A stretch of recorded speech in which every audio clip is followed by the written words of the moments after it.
With KT Racing losing the WRC license this year, WRC Generations is KT Racing's last officially licensed WRC game. That doesn't mean the studio will abandon making rally games altogether though. KT Racing also worked on 2018's V-Rally reboot, and with V-Rally 4 performing well enough to warrant a sequel, there's a real chance the V-Rally series could make a return. We here at RacingGames would be more than up for that, and that got us thinking. I'm Mark from RacingGames, and we think these driving series need to return.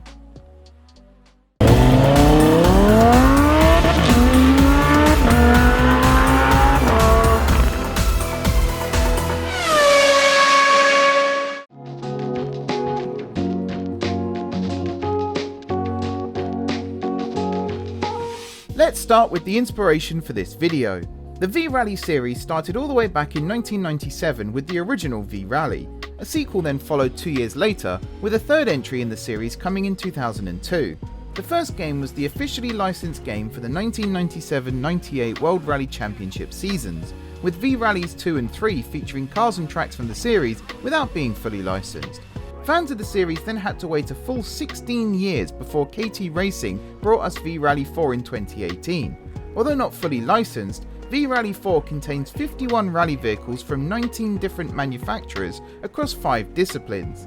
V-Rally 4 is a definite continuation of the series, with some members of the development team having worked on the original V-Rally. So now KT Racing have lost the WRC license, V-Rally is the perfect opportunity for the studio to continue working on rally games.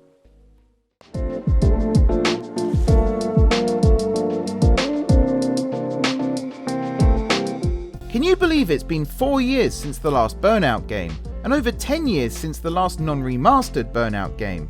For a series that is so well known across the racing genre, this is borderline criminal in our opinion.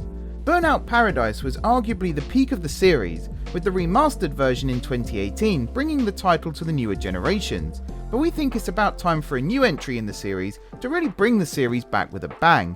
With Criterion Games now working on the Need for Speed franchise, with this year's Need for Speed Unbound due to arrive in the next few weeks, we might not see a new Burnout game for a little while yet. But fear not. Three Fields Entertainment, founded by former Criterion Games employees, have been working on a spiritual successor to the Burnout series. Recreation is a combination of Burnout and Trackmania, with customizable tracks and chaotic combat racing. We'd love to see Burnout make a return, but if not, this is a pretty good alternative if you ask us. Recreation will hopefully be smashing into stores in early 2023, so we don't have too long to wait to get racing. Before we move on, have you subscribed to RacingGames yet? Just one click and you're on the RacingGames grid. Oh, and hit that notification bell too so you never miss an upload. Alright, on with the video.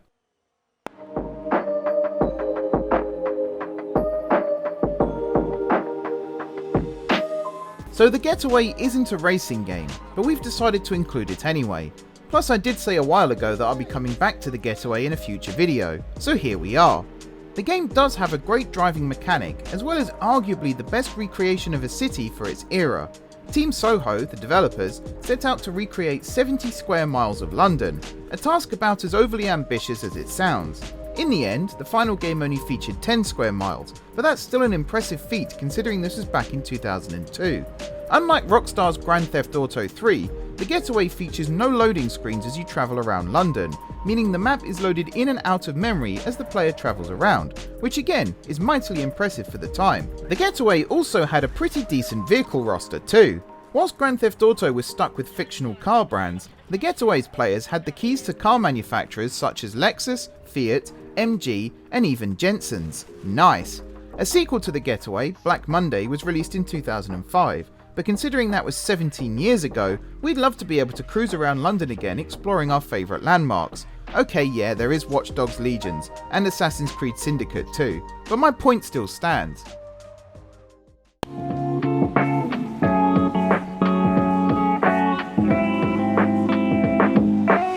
A racing series based around a fictional racing festival. Where have we heard that one before?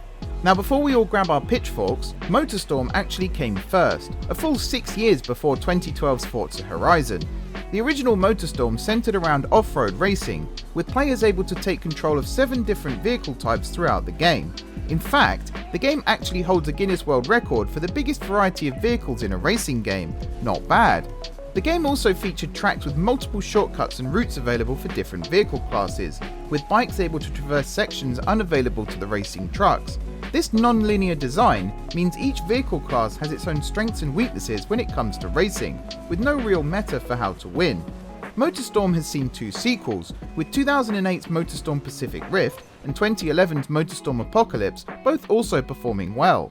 It's been 11 years since then though, so we think it's about time the MotorStorm Festival made a triumphant return. So that's our list. Have we missed out your favourite racing series? Would you like to see these racing franchises return?